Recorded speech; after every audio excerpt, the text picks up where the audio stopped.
You already know how this story starts.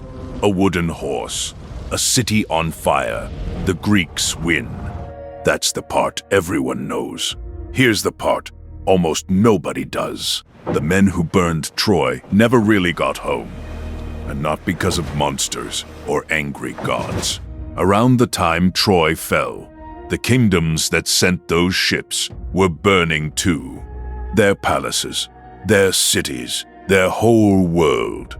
Within about 50 years it was gone, and Greece forgot how to read and write for the next 400. The Trojan War was real.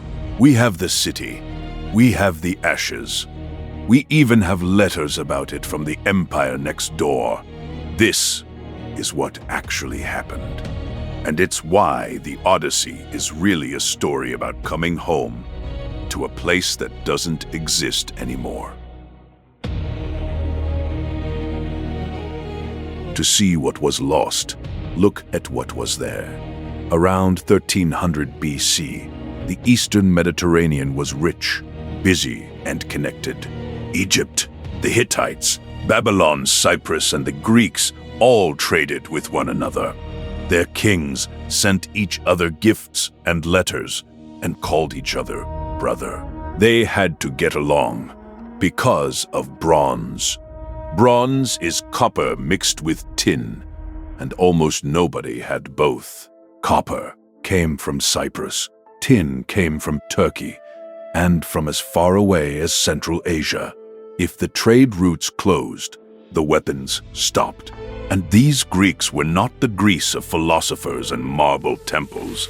They were fortress palaces, Mycenae, Tiryns, Pylos, run by clerks who wrote everything down. Sheep, olive oil, chariot wheels, swords. A rich world, also a fragile one.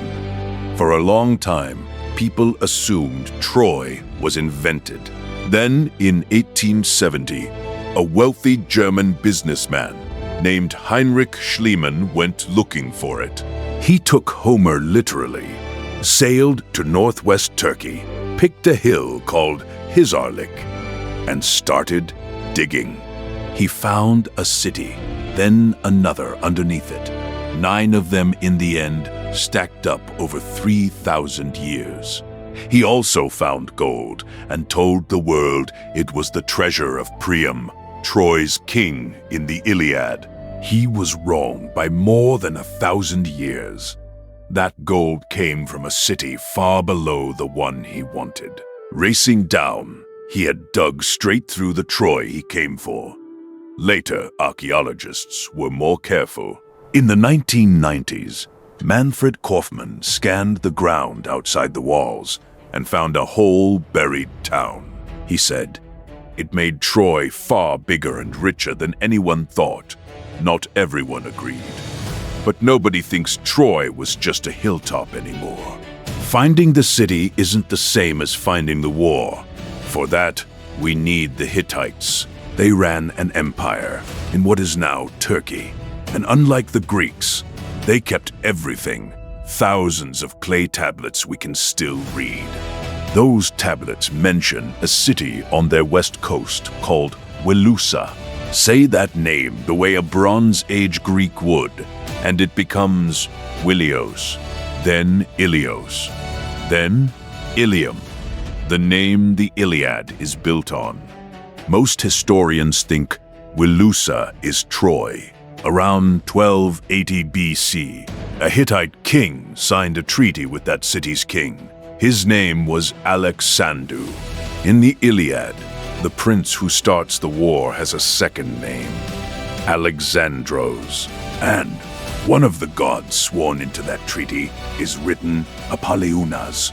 Most historians think that's Apollo, the god who defends Troy in the Iliad.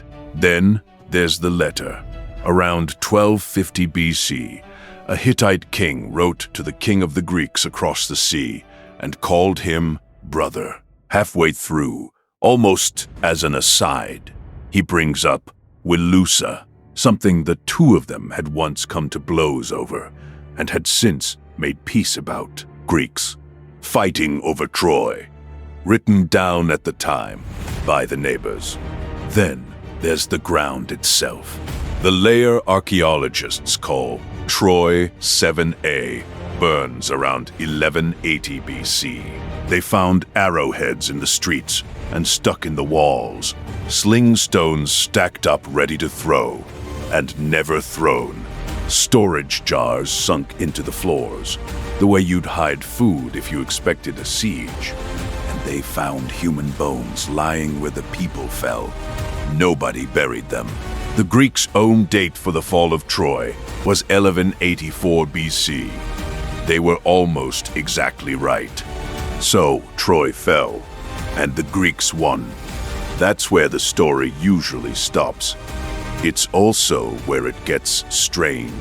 Historians still argue about who burned Troy. Nobody argues about what happened everywhere else at the same time. Within about 50 years of that fire, the entire world that fought the Trojan War stopped existing. Not shrank, stopped. The Greek palaces burned. Mycenae, Tiryns, Pylos. Some of them may have burned before Troy did, which means the winners weren't punished after their war. They were already dying during it. The Hittite Empire, the same people who filed those tablets about Troy, vanished so completely that their language was lost until the 20th century. Ugarit, one of the richest ports on earth, burned and was never lived in again. Egypt survived, barely, and never the same. So what killed them? It's the oldest argument in archaeology. There's still no clean answer. The Egyptians blamed raiders. A temple wall at Medinet Habu describes them coming out of the sea around 1177 BC, tearing through one kingdom after another. No land could stand before their arms, the carving says. Then they turned on Egypt, and Egypt was waiting for them. We call them the Sea Peoples. They were probably a symptom, not the cause. There was drought and famine. Egypt shipped grain north to keep the Hittites alive. One Hittite king demanded grain from a smaller city and called it a matter of life and death. There were earthquakes, rebellions, trade routes cut.